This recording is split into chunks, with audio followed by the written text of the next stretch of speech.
बिस्मिल्लाहिर्रहमानिर्रहीम। हमारे आज के टॉपिक में हम देखते हैं कि unification of Italy and Germany, similarities and dissimilarities. ये बेसिकली एक कंपैरिजन है इटली और जर्मनी की यूनिफिकेशन का। यहाँ पे हम देखते हैं कि सिमिलरिटीज़ क्या थी, डिससिमिलरिटीज़ क्या थी, कौन कौन से अनासर थे जो दोनों स्टेट्स की यूनिफिकेशन में सिमिलर थे और कौन कौन से डिससिमिलर थे।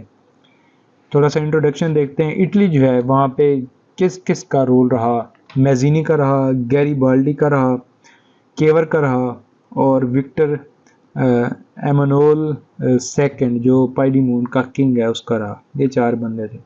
जर्मनी में किसका था?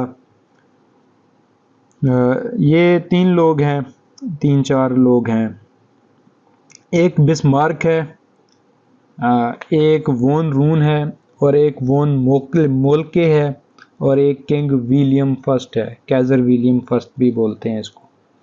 तो ये 4 लोग जर्मनी के अंदर इनका रोल था। और इटली के अंदर मैजीनी, गैरीबाल्डी, केवर जो है ये चांसलर था, फॉरेन मिनिस्टर भी था। जो विक्टर एमानुएल है ये सेकंड, ये किंग था। गैरीबाल्डी और जो मैजीनी है इन्होंने मूवमेंट स्टार्ट किए थे, ये रेवोल्यूशनरी पीपल थे।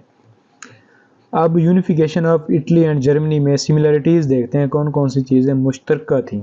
ये देखते हैं role of Austria as the status quo force. Austria दोनों तरफ से, वहाँ जर्मन कॉन्फेडरेशन थी जर्मनी के अंदर, उसका हेड था। और इधर से लैम्बर्डी और वेनेशिया जो थे टेरिटरीज, इटालियन टेरिटरीज, उनका ये किंग था। वो जो टेरिटरीज थी वो इसके कब्जा में थी, ऑस्ट्रिया के। Role of foreign assistance after 1850 both states were assisted. 1850 के बाद इनको फॉरेन असिस्टेंस हुई। कैसे? इटली को सपोर्ट किया ब्रिटेन ने, इटली को सपोर्ट किया प्रूशिया ने, और जर्मन यूनिफिकेशन में प्रूशिया की सपोर्ट की रशिया ने और ऑस्ट्रिया ने पहले स्टेप के अंदर और लास्ट स्टेप के अंदर। और ये कि ब्रिटेन आइसोलेट रहा यहाँ पे और फ्रांस न्यूट्रल रहा। अच्छा, रोल ऑफ पिवटल स्टेट हम देखते हैं कि उन्हीं स्टेट्स के अंदर जो स्टेट मेन किरदार अदा कर रही थी यूनिफिकेशन में। प्रूशिया जो था जर्मन कॉन्फेडरेशन में सपोर्ट कर रहा था यूनिफिकेशन को, मेन था, ताकतवर था। अच्छा, और ये कि इटली के अंदर पाइडीमोंट की जो सल्तनत थी, पाइडीमोंट का जो किंग था, Piedmont as a state centre point थी, वो ये कर रही थी। अच्छा, most dominant states Italy by Piedmont and Germany by Prussia. Use of force देखते हैं। इटली ने यूज़ ऑफ फोर्स किया अगेंस्ट ऑस्ट्रिया 1859 में, लैम्बर्डी हासिल किया 1861 में, सिसिली और नेपल्स, और एट द एंड 1870 to 71 में ये जंग जीत जाते हैं। बिस्मार्क ने जो पॉलिसी अपनाई वो policy of blood and iron है। डेनमार्क के खिलाफ उसने जंग लड़ी 1864 में, ऑस्ट्रिया के खिलाफ लड़ी 1866 में और फ्रांस के खिलाफ लड़ी 1870 से 71 में। यूज़ ऑफ डिप्लोमेसी देखते हैं ज़रा। केवर जो है उसने इंटरनेशनल सिंपैथी ली, कहाँ पे? वार ऑफ क्रीमिया में। अच्छा, पाइडीमोंट में उसने ट्रूप्स भेजी, पाइडीमोंट ने ट्रूप्स भेजी क्रीमिया के अंदर 1856 के अंदर, ठीक है ना। Allied with France in 1859 and Prussia in 1866। तो इन स्टेट्स के साथ उसने एग्रीमेंट करके, अलाइंसेस बना के अपनी डिप्लोमेसी से उन्होंने ये टेरिटरीज यूनिफिकेशन का जो एम था उसको फुलफिल किया। बिस्मार्क ने आइसोलेट किया डेनमार्क को, ऑस्ट्रिया को और फ्रांस को। ये डिप्लोमेसी थी उनकी। Impact of French revolutionary ideas देखते हैं। फ्रांस के बारे में एक जो है मिटरने के एक कोटेशन देते हैं। वो कहते हैं कि one France sneezes all the Europe catches cold, कि फ्रांस को छींक आती है तो पूरे यूरोप को क्या हो जाता है? ज़ुकाम हो जाता है।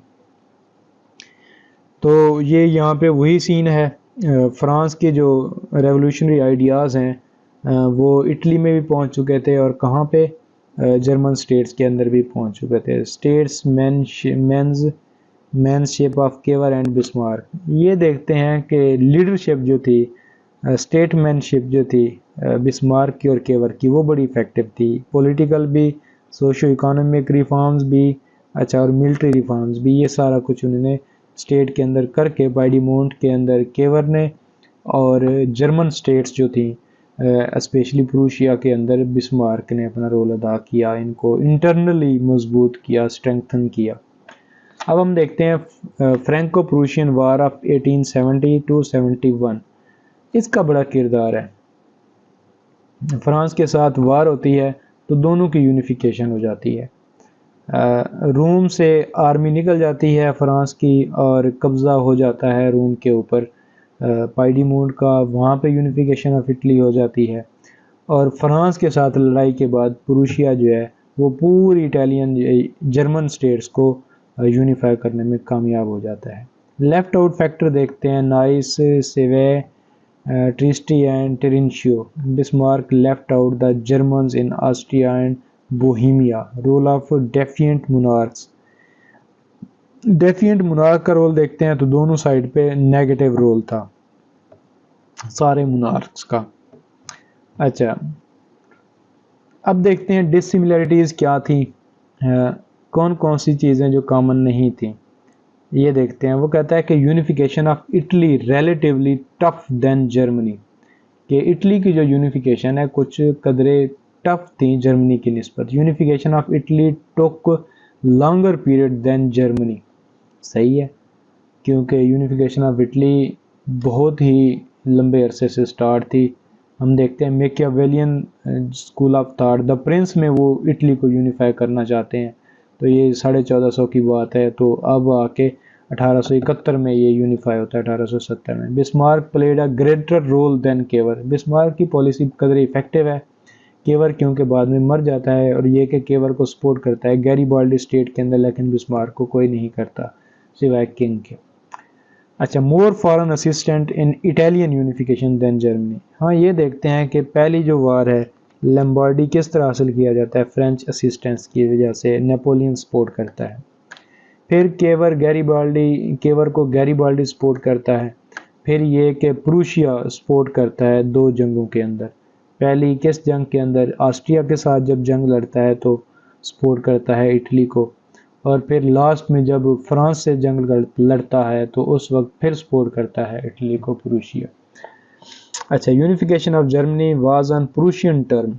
जो जर्मनी की यूनिफिकेशन है वो प्योरली ऑन प्रूशियन टर्म थी, on the policy of Bismarck. Policy क्या थी, ब्लड एंड आयरन।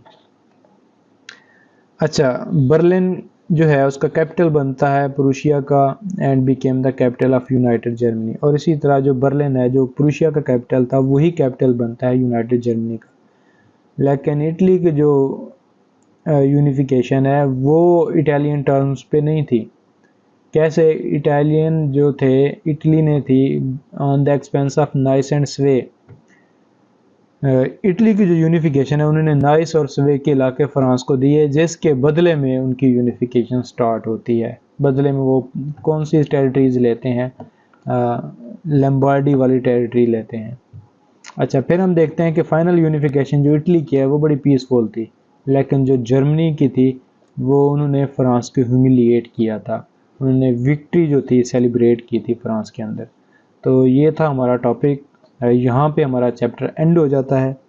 अब जो हमारा लास्ट टॉपिक होगा वो एक तो पास्ट पेपर्स के एनालिसिस पे होगा इस चैप्टर में से जो आए जर्मन यूनिफिकेशन में या इटालियन यूनिफिकेशन में।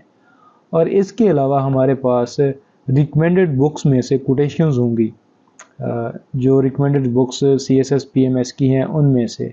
तो वो कोटेशंस जो हम इसलिए देते होते हैं कि स्टूडेंट्स को इन टॉपिक्स के लिए बुक्स पढ़ने की ज़रूरत ना पड़े, इन्हीं कोटेशंस को वो एग्ज़ाम्स में लेके इफ़ेक्टिव पेपर सॉल्व कर सकें और अच्छे नंबर्स ले सकें।